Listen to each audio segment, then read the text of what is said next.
saying how the original is some sort of wonderful masterpiece that should never be touched, never be remade. No, not here. I'm the kind of guy who will wear a Star Wars shirt while reviewing The Upside. Don't look for logic.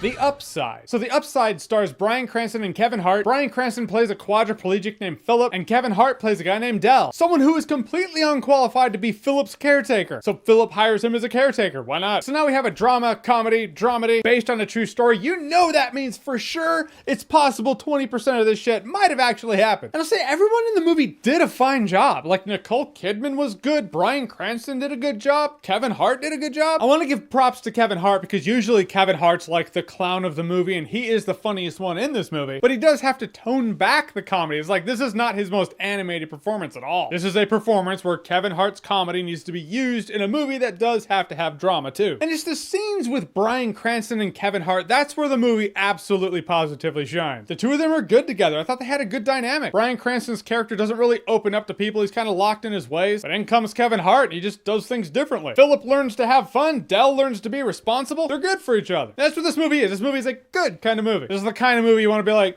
you know what, Grandma? You said you wanted to watch a movie. Let's go watch The Upside. The movie's completely watchable, but also if you miss it, it's fine too. It's cute. The movie does have moments where you're like, that was clever, or you're laughing. The movie does have a moment that I thought was the most effective moment in the movie. Bummer is, it's in the trailer. That room wrecking scene was great, but if you saw the trailer, you saw it. That's just a bummer. You can't put the coolest thing in the movie in the trailer. That's just kind of messed up. Truth be told, I've just seen a lot of people bagging on this movie, and for the life of me, I don't really know why. Like I said, haven't seen the original. Maybe it's because it completely pales in comparison to the original. But as someone who hasn't seen the original, thought it was fine. Fine is the best I can say. The movie's just fine. I will say this movie had some weird editing choices. As strange as this may sound, there was a scene in particular I was like, that could have been a good montage, or part of a montage. As it stands, it's just a scene in and of itself, and it's too short to even have in the movie, so why have it? There are a couple scenes like that in the movie, and I feel like those are the makings of it. That's what makes people go, you know, we're gonna turn that into a montage. Some of the transitions in between scenes were a bit sloppy. Passage of time, you don't really feel it. And where the movie ends, it just kind of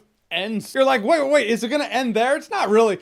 Don't fade to black. You're fading to black. Okay, it ends there. All right. It's just weird editing choices throughout this movie. But in the end, I thought The Upside was cute. It's a movie you can watch with your grandma, maybe your mom. If you and the girlfriend or the boyfriend are looking for a date movie and you just don't want to wait for Glass, which I'm sure would be a better date movie, I guess watch The Upside. I know everyone else has the reviews for Glass out, but in Seattle, what can I say? People don't pay us respect up here. I watch Glass next week, so we just gotta wait for it. In the meantime, The Upside, because that's what people are really clamoring for. I'll just say this movie was a good time. No alcohol required. All right, so The Upside, have you seen it? What did you think about it? Are you waiting for a review for Glass? You waiting to see Glass? I'm excited to see Glass. I haven't seen anything that anyone said about Glass. I'm not going to. I just want to go into Glass. So whatever people are saying, whether it's good or bad, don't tell me. Don't put it in the comment section. It's almost daring you to put it in the comment section. But I don't want to know. Don't tell me. But whatever you think about The Upside, not Glass, comment below. Let me know. And as always, if you like what you've seen here and you want to see more, click right here to see more.